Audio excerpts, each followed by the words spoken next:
विजयते श्री मदन मोहन प्रभु हवेली संगीत प्रशिक्षण के 10वें एपिसोड में आप सभी कीर्तन रसिकन को हार्दिक स्वागत कर रहा हूँ।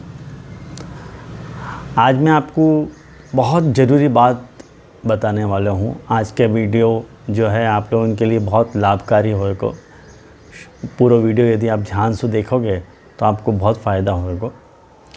आज के वीडियो में मैं आपको ये बताऊंगा कि अपने गला को ध्यान कैसे रखना है, कौन सी ऐसी बातें हैं जिनको अपने को ध्यान रखना चाहिए। एक बात आपको साधारण तौर पे आपको मैं बताऊं कि पिछले एपिसोड में मैंने आपको रियाज की बात बताई थी कि यदि आप रियाज कर रहे हो, जो 408 के बीच को जो रियाज है, 1 घंटा बराबर या 1-1.5 घंटा रियाज यदि आप कर रहे हो तो शुरुआत में देखो इतना रियाज नहीं होगा। शुरुआत में 20 मिनट, फिर आधा घंटा, फिर पौना घंटा, फिर 1 घंटा, फिर वो 4-5 साल में 1.5 घंटा तक पहुंचना चाहिए। तो यदि वो सुबह को रियाज यदि आप कर रहे हो तो आप कुछ भी खाओ पियो, कोई तकलीफ़ नहीं है।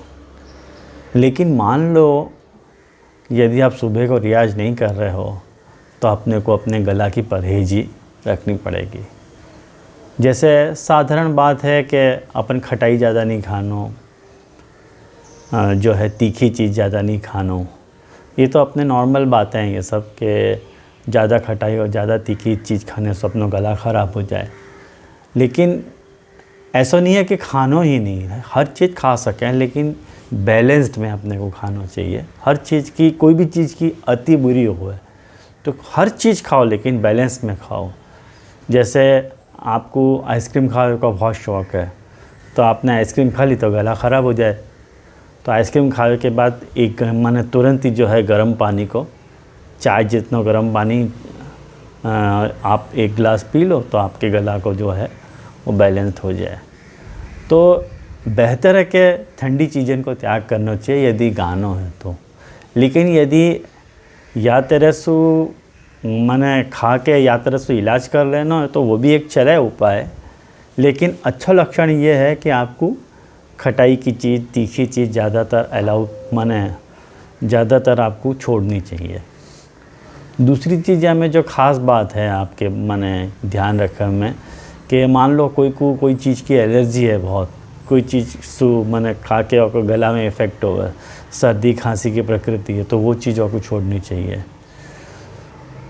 तीसरी बात जो है कि जैसे आप बहुत भरी धूप में घर पे आ रहे हो और घर पे आते ही आपने ठंडा जल पी लियो तो भी गला ख़राब हो जाएगा। तो वैसे जो भी रियाज को समय जो है, जो मैंने आपको हमेशा से बता तो आया हूँ कि सुबह के समय आपको रियाज करना चाहिए 4 से 8 के बीच में, 7-8 के बीच में। कारण कि यदि सुबह को किया हुआ रियाज आपको दिन भर चलेगा। कितने लोग रात को रियाज कर रहे हैं, नहीं कर सकें ऐसी बात नहीं है, लेकिन यदि रात को रियाज करोगे तो फिर आपको सोना ही है, वह गला को यूज़ ही नहीं होगा कुछ। सुबह को रियाज यदि करोगे तो दिन भर में कुछ गानों करना है तो आपको वो किया हुआ रियाज जो है वो आपको गला सुधरेगा तो आपको गायकी में काम लगेगा। तो ये सब बातें आपको ख़ास ध्यान रखनी है। दूसरी बात जो है कि भोजन करने के, सुबह और शाम भोजन करने के बाद 1 घंटा बाद, भोजन करने के ठीक 1 घंटा बाद आपको जो है चाय जितना गर्म नहीं है, उकलती भाई चाय जितना गर्म नहीं, लेकिन वास्तु थोड़ा ठंडो, और वहाँ में हल्दी, 1 चम्मच हल्दी डाल के आपको सुबह और शाम भोजन के 1 घंटा बाद जल पीना है। ठंडा पानी तो पियो ही मत आप। भोजन के बाद यदि आपको जब पीना है तब 1 घंटा बाद पियो, और वो भी या तरह का गर्म पानी पियो। बीच में आप पी लो वो बात नहीं कर रहा हूँ मैं। ख़ास भोजन के समय तो जल पीना ही नहीं चाहिए, और भोजन पूरा हो जाए वाके बाद भी जल नहीं पीना चाहिए। भोजनांते विषम वारी, भोजन के अंत में जो है वारी मतलब जल जो है वो विष के समान काम करे।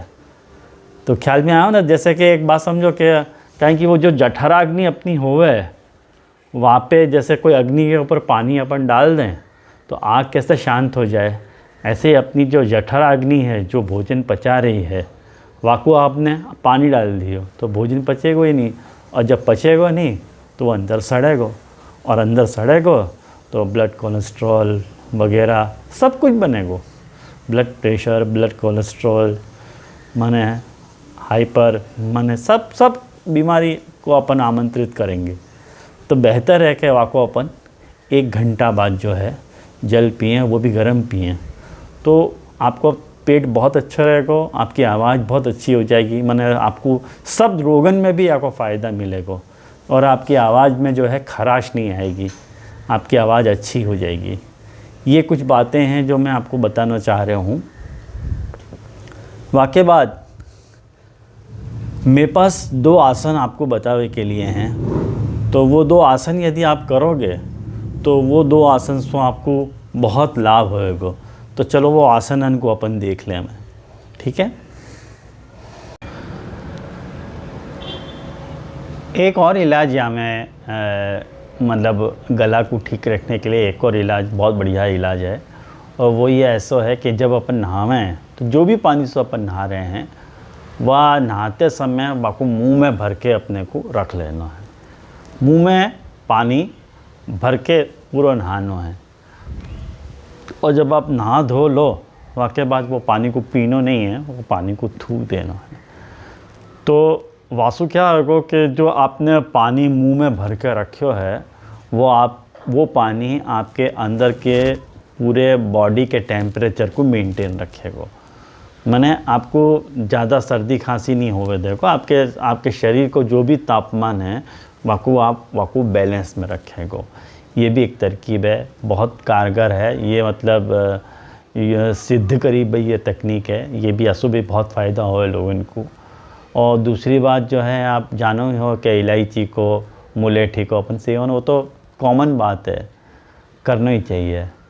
और दूसरी जो ख़ास बात है गला के लिए, मैं समझूँ हूँ कि हमेशा जो है उबाला हुआ जल को सेवन करना चाहिए। माने या जितना अपने को पीना है उतना दिन में, मतलब आदमी 7-8 लीटर तो पीता ही होगा जल, ऐसे में मान के चलो दिन भर में 810 लीटर आदमी को पानी पीना चाहिए। तो वे 810 लीटर पानी उबाल के रख लेना चाहिए अपने को। वहीं जो गा रहे हैं खास उनको तो मुझे को लगे गला की संभाल के लिए बहुत ज़रूरी है। उबाले भय जल सु यदि अपन उबाले भय जल को यदि अपन सेवन कर रहे हैं तो आधो रोग तो वहीं ख़त्म हो जाएगा। उबालो भय जल जो है वो आदमी को रोग से लड़ने की शक्ति देवा, तो बहुत काम की चीज़ है ये। तो आजकल तो अनेक उपाय, 50 उपाय निकल गए हैं अपने साथ वातर से जल रखने के लिए। लोग जो है वहाँ पे ठंडे जल को, बिस्लेरी को, माने कोल्ड ड्रिंक्स वगैरह को सबको सेवन कर रहे हैं, तो बस गला ख़राब होना ही है। तो ये सब अपने को छोड़ना चाहिए। नशीले पदार्थ जो हैं उनको भी सेवन अपने को नहीं करना चाहिए। तंबाकू, गुटखा, पान, बीड़ी, सिगरेट वगैरह ये सब को सेवन नहीं करना चाहिए। क्योंकि लोग ऐसे कहना है कि भाई नशा की चीज़ लेकर के यदि अपन गाँव में तो सुर अधिक अच्छे निकलें, वास्तव अच्छे नहीं निकलेंगे। सुर निकलेंगे आपके रियाज से भी बहुत अच्छे सुर निकलेंगे। के लिए आपको नशीली चीज़ को सेवन करना आवश्यक नहीं है।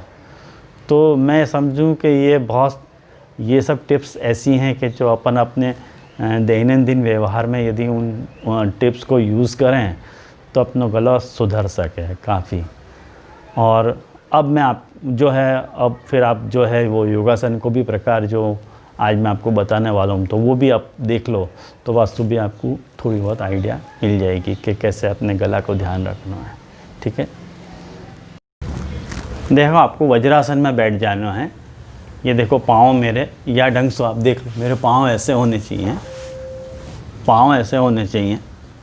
ये दोनों पैर के जो उंगली हैं, अंगूठा हैं, दोनों आपस में मिल के या तरह से अपने को बैठना चाहिए वज्रासन में। ये जो कमर है वो एकदम सीधी और ये जो दोनों हाथ हैं वो एकदम स्ट्रेट या तरह से। ये वज्रासन की स्थिति। भोजन के बाद आपको 10 मिनट वज्रासन तो ज़रूर करना ही चाहिए। ये वज्रासन की स्थिति है। अब या वज्रासन की स्थिति में आपको करना है ये पहलो मुद्रा। वह मुद्रा को देखो ऐसे करोगे, वज्रासन की स्थिति में बैठ के अपने ये जो दोनों हाथ हैं उनको आप ऐसे मिला लो या तरह से, और ये जो दोनों अंगूठा हैं उनको आप ऐसे ऐसे कर लो, और वहाँ को आप यूँ करके बैठो मध्य में, और आँख बंद करके आपको गहरी सांस लेनी है। ऐसे आप गहरी सांस लो, और या मुद्रा में आपको 5 मिनट आपको बैठना है। 5 मिनट से ज़्यादा नहीं बैठना है। तो या मुद्रा से माने आपको भोजन पूरा पच जाएगा। सेकंड, आपके गला के जितने भी विकार हैं वो सब विकार दूर हो जाएंगे और आपकी आवाज़ में सुधार आएगा। तो ये वो आसन है। ये आसन जो है आपको 5 मिनट से ज़्यादा नहीं करना है, और दिन में 3 से 4 बार ये आसन कर सको आप। आयो ध्यान में आपको। ये पहलो मुद्रा, तो पहली मुद्रा आती जो गला के ट्रीटमेंट के लिए मैं आपको बताना चाह रहा हूँ। तो दूसरी मुद्रा जो है वो या प्रकार की है, वो या ढंग से आप देखो। दूसरी मुद्रा में आप देखो, कुछ नहीं करो, अपना जो लेफ़्ट हैंड है,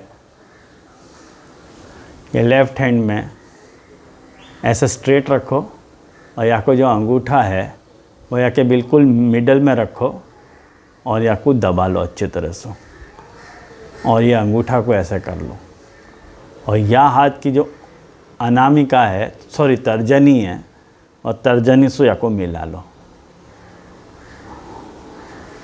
ये ऐसे दिखनी चाहिए। आया आपको ध्यान में? ये ऐसे दिखनी चाहिए। ये देखो, तो या को ऐसे करके बैठना है आपको 5 मिनट। ये मुद्रा भी आपको 5 ही मिनट करनी है। तो ये मुद्रा को नाम है शंख मुद्रा। या शंख मुद्रा से आपकी आवाज़ जो है शंख के जैसी सुरीली हो जाएगी, और गावे के माने गला के सारे विकार जो हैं वो दूर हो जाएंगे। तो ये बहुत बढ़िया माने शास्त्र में बताया गया, मतलब ये इलाज है अपने गला को सुधारने के लिए। तो मतलब उपयोग में लाया हुआ नुस्खा है, ये बहुत बढ़िया है। ये भी आपको 5 मिनट से ज़्यादा नहीं करना है, और दिन में ये भी 3-4 वक्त कर सको, या सो आपके गला के सारे विकार दूर हो जाएंगे और आवाज़ आपकी बहुत अच्छी हो जाएगी। आज आपकी जैसी आवाज़ है, एक 6 महीना बाद यदि आप अपनी आवाज़ को टेक करोगे तो आपकी आवाज़ में सुधार होएगा। ऑफ कोर्स रियाज़ तो करना ही है, रियाज़ के बिना आवाज़ नहीं सुधरेगी। आपको ये बात ध्यान रखनी है, रियाज़ तो करना ही है। रियाज़ के अलावा ये सब मुद्राएं आपको करनी है जो आपके गला को सुधार सकें, और जो इलाज मैंने आपको बताया है वो भी करना है। ठीक है, एक बार फिर से मैं आपको बता दे रहा हूँ कि हाथ सीधे रखना है, हाथ सीधे रखना है, और ये अंगूठा या के ऊपर रखना है, या को दबा लेना है, और अंगूठा को ऐसे यहाँ रख लेना है, और ये तर्जनी से या को अंगूठा से छू लेना, या ढंग से आप देखोगे या ढंग से रहेगा ये इलाज। आयो ध्यान में आपके।